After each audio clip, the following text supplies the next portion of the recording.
Hey guys, how's it going? This is the Doctor back with a creation of mine, and I think this is the best thing I've ever built. So if you come into my house, you will see here two things. Tell you what we'll do, just while we're here. Can we have... Thank you. Just leave it like that, just so you know it's there. Right, so what this is pure genius. Ignore that in there for a second. What I've done is develop the most automated wheat farm I've seen or come up with. So we'll go out and we'll have a look. The one thing I will say about this is that it's massive, but only because I was thinking up while I was building it, so everything's quite spread out. So if we go in here, this is my wheat. This is my wheat farm. Obviously, you wouldn't leave it looking like this. This looks crap. You can see all the pistons and stuff. You'd cover it up, make it pretty. Personally, I'd mine it into a mountain because that's how I build everything. That's how I like building, but you know, you wouldn't have these huge archways. Nothing needs to be that far away. Everything can be much closer than that. But I just did it because A, I was developing, and B, it's easier to show you what's going on. So the number one thing that's going on is, try not to get in the way of that, those chests inside have got hoppers on top of them, which has got a minecart cart with a hopper in it going on a continuous loop between that chest and that chest. Now these could be so much further away, never forget that. You know, they could this farm could be behind those trees, and this could be underground all the way to the chest. So that's the reason. You would never do build this close together. It would be pointless. You could just walk to that chest. The point of this is that when you go into your chest room, anything that... Oh, God, sorry. Well, let's put that sign there. You go into your chest room, and anything that's come through those hoppers is in here, so you can just look into it and be like, oh, sweet. This light... Oh, well, I'll come back to the light in a second, but I'm really proud of the light as well. So what I've done over here is I've set up a time circuit, basically. So when this chest is full of cobblestone, because it's easy to come by, 15 spaces will be full. I think I've done it on 14, but still, let's connect that up. So all you do is you put hopper, chest, running over the top, one powered rail, don't need that, one powered rail, chest there, fill it up with cobblestone. Goes through, and then you put a redstone comparator here, and then it just measures at the strength and just sends out a signal, and the signal gets stronger and stronger and stronger and stronger and stronger and stronger until it reaches there. If you want this to fire even less often, all you have to do, if you make this twice the length, you double the time it takes for that to go out. So it's really easy to increase the time, okay? So what that will do is fire, and obviously you'd never have it this far away either. That would just be stupid. You'd have it right up next to the power. But what you do is you'd have this. So this fires. It goes all the way up the steps, all the way along here, and then it splits here. And one of it goes down and powers the light, and the other one goes over and powers these pistons, or takes the power away from these pistons, I suppose. But powers that block with the redstone torch on it. The redstone torch has got these pistons continuously open because they're holding up blocks here. When these blocks move, if I've remembered to do it, if I've got it right, yeah, that'll work. Sorry, I just had a moment of worry there. These blocks move, go up, water will pour out, pour into here, unplant the wheat, and below this, get a brick slab out to replace it with. There are hoppers. Okay, and the hoppers go all the way through to that chest and go around. So actually now that should be going back, if I can not get in the way of it, and because I don't think I picked it up, should at some point be coming through to that chest, but I may have picked it up. You can never tell with these things. Oh, I don't know. But anyway, the point of this is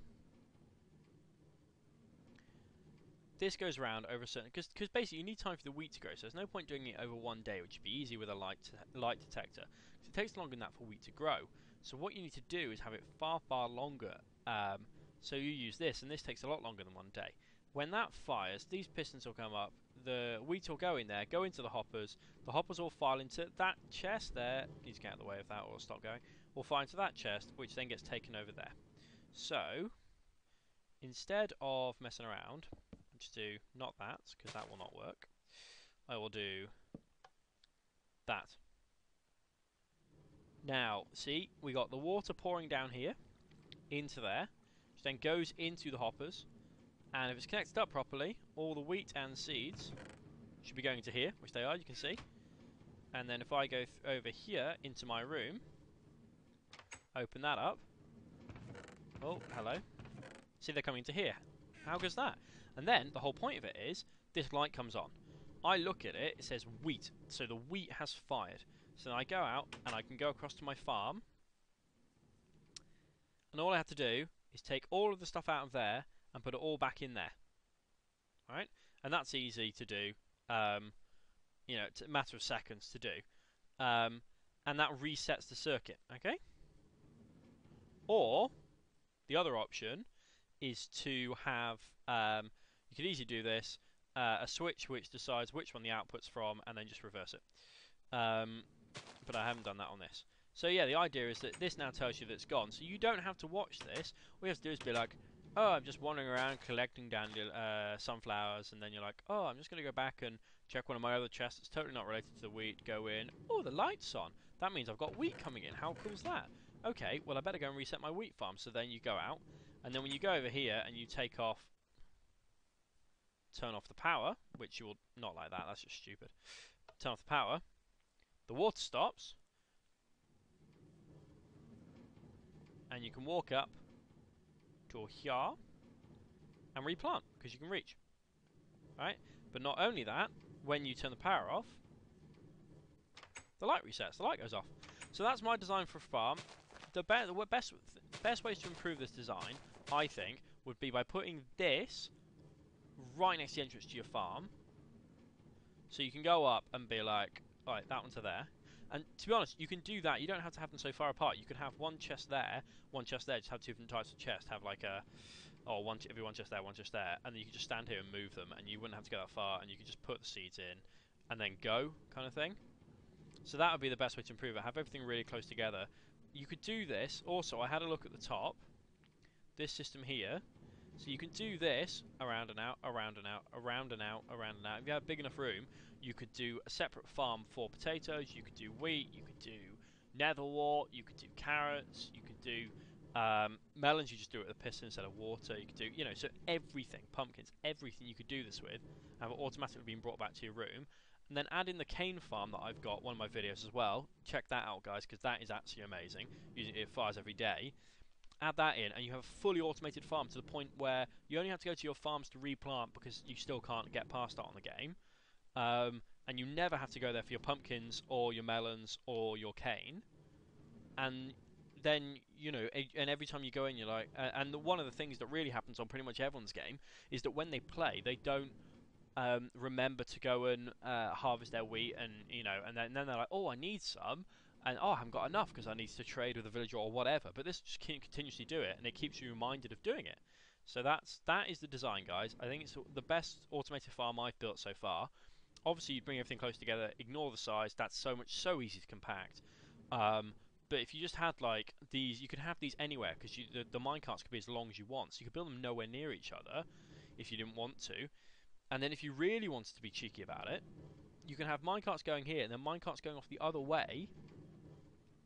Or you don't even have to do that. All you have to do is have your own minecart with you, place the minecart on the track, follow the hopper cart down, and then get off the other end. Which is easy enough to do, isn't it? You just get off the other end, pick up your minecart, and you're at the farm. So, you know, you could do that if you just had some steps running up from the bottom to the kind of thing. You could easily do that, and then you could have your farm as far away as you wanted. So that's my design for a farm. I think it's one of the best I've ever done. I'm really, really proud of that, guys. Thank you very much for watching. Please like, comment, subscribe, and I'll see you on the other side, guys. Thank you very much for watching.